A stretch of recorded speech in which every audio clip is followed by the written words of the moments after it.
Selamat siang teman-teman. Jadi saat ini saya sedang berada di Museum Badan Pemeriksa Keuangan yang ada di Magelang. Nah, saat ini saya ingin memperlihatkan ke teman-teman bagaimana suasana pameran di museum ini. Jadi ikuti perjalanan saya di Museum Badan Pemeriksa Keuangan Magelang.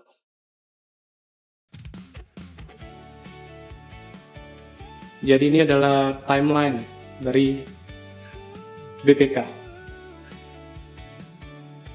Titik nolnya di sini. Dimulai dari tahun 1810.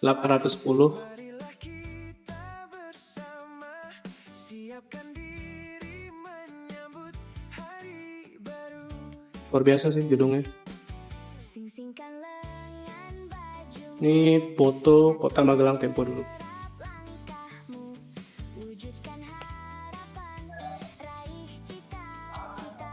Nah, ini adalah mesin cetak Heidelberg. Mesin ini pertama kali digunakan pada tahun 1986 untuk mencetak laporan hasil pemeriksaan tahunan atau HAPTAH dan laporan hasil pemeriksaan semester atau HAPSEM dari Badan Pemeriksa Keuangan atau BPK. Jalan lagi yuk.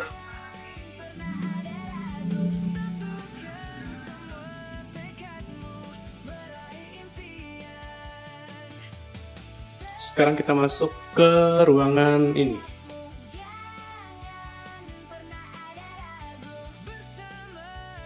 Empat tingkat kerangka Supreme Audit Institution. Mandat, Kodetik, SPKN, SPKM, PMP, PMPP, dan seterusnya.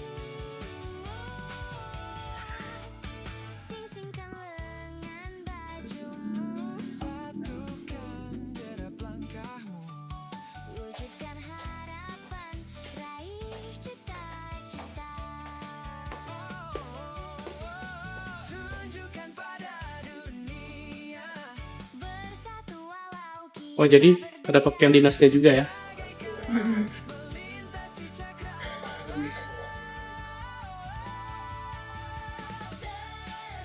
Ini pakaian dinas tahun 1961 sampai 1965. Yang ini tahun 1966. Waktu itu BPK dipimpin oleh Bapak Dadang Suprayogi. Yang ini lebih modern nih. Ini tahun 2016.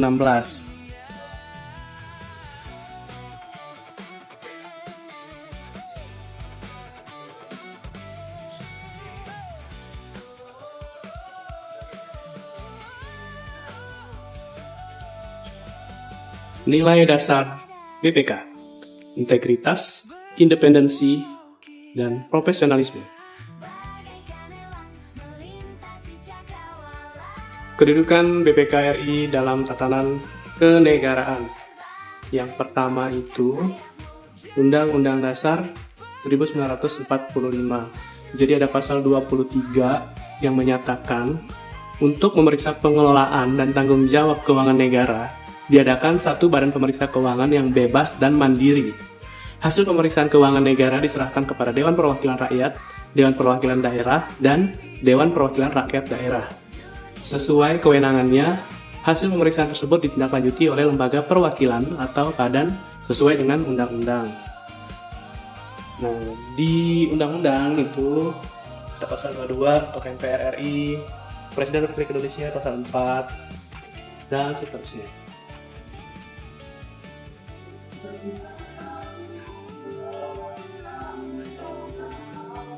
Oke, kita coba lihat ruangan yang lain. Tugas BPK, apa saja sih tugas BPK? Jadi tugas BPK itu memeriksa pengelolaan dan tanggung jawab keuangan negara yang dilakukan oleh pemerintah pusat, pemerintah daerah, lembaga negara lainnya, Bank Indonesia, Badan Usaha Milik Negara, Badan Layanan Umum, Badan Usaha Milik Daerah, dan lembaga atau badan lain yang mengelola keuangan negara. Tapi siapa yang memeriksa BPK? Terus siapa yang memeriksa BPK? Nah, ini apa nih? Coba yuk.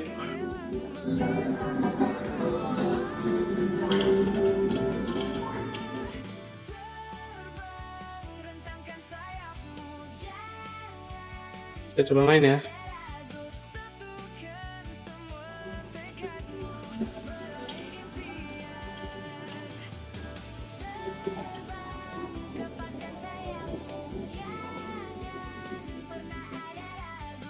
Oke. Apa agama yang Anda anut? Apa warga negara Anda?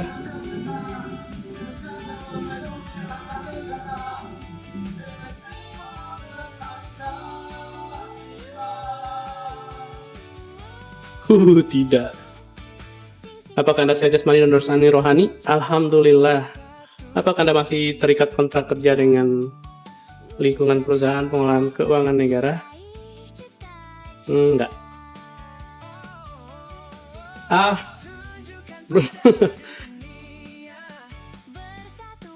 Jadi,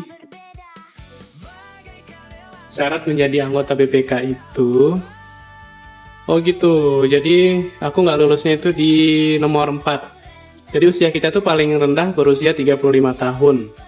Kemudian, yang paling singkat telah meninggalkan jabatan sebagai pejabat di lingkungan pengelola keuangan negara selama 2 tahun. Oh gitu. Jadi buat kalian yang masih berumur di bawah 35 tahun, itu belum boleh menjadi anggota BPK. Terima kasih for information. Jalan lagi.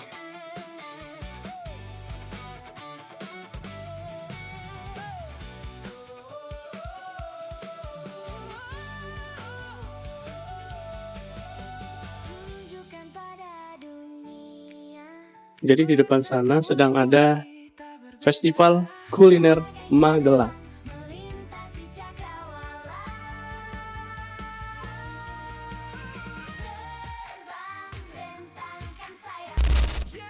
Baiklah, kita lanjutkan lagi perjalanan kita.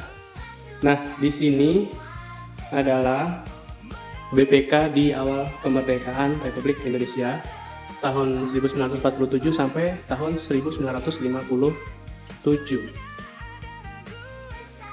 Kemudian yang ini tahun 1959 sampai tahun 1966.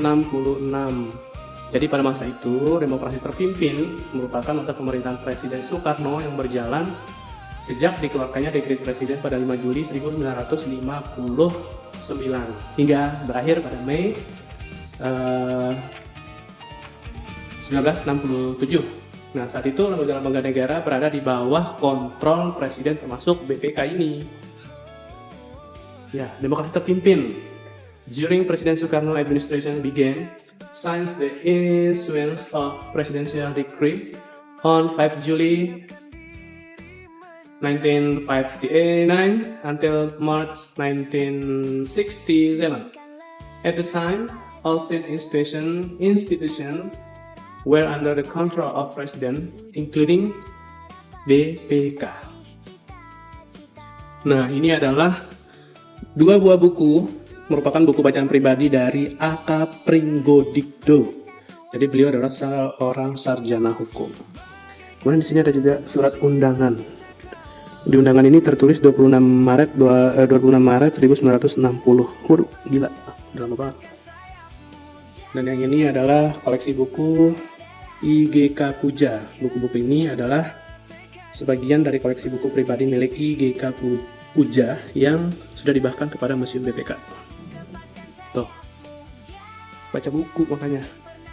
Kemudian yang ini Kepala BPK Orde Baru ya, periode 1966 sampai 1998. Nah, jadi yang belum tahu apa itu Orde Baru, Orde Baru itu merupakan masa pemerintahan Presiden Soeharto sejak ditunjuk sebagai pejabat presiden oleh MPRS pada 12 Maret 1967. Kekuasaan presiden yang besar membuat lembaga-lembaga negara berada di bawah kontrolnya, termasuk BPK. Saat itu, laporan BPK yang masuk ke pemerintahan harus melalui seleksi sekretaris negara dan jarang ditindaklanjuti. Kemudian guys, berakhirnya Orde Baru pada 21 Mei 1998 itu memberikan harapan baru bagi masyarakat yang menginginkan reformasi birokrasi. Reformasi juga dialami oleh BPK pada saat itu ya, sehingga bisa mulai melaksanakan amanat Undang-Undang Dasar 1945 secara maksimal. Ini keren nih, 3D, terima dulu. Apa enggak?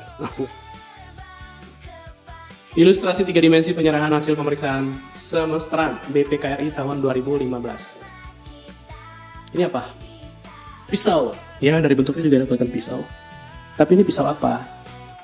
Pisau ini merupakan cenderamata dari J. Kizirian, kolonel dari Amerika Serikat untuk Jenderal M. Yusuf saat menjadi ketua BPK. Meski sudah tidak aktif, M. Yusuf masih dihormati di dunia militer. Luar biasa. Nah, ini apa? Undang-Undang Nomor 15 Tahun 2006.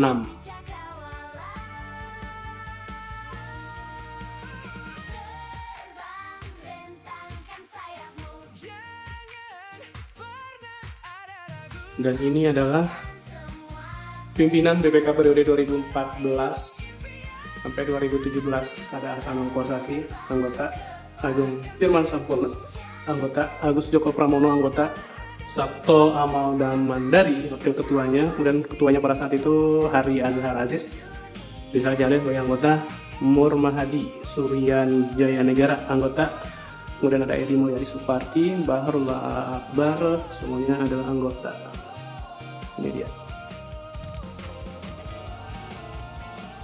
Yang ini pimpinan BPK periode 2017-2019. Yuk, jalan lagi. Ini gedungnya klasik banget, kayak kolonial-kolonial gitu.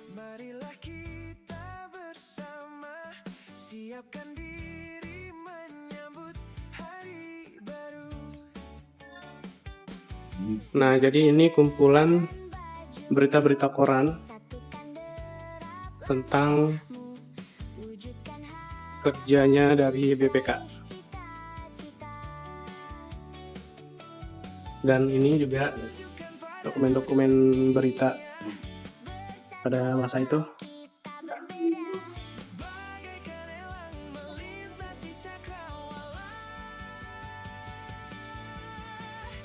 BPK, Pengawal Harta Negara. Terus BPK siapa yang periksa?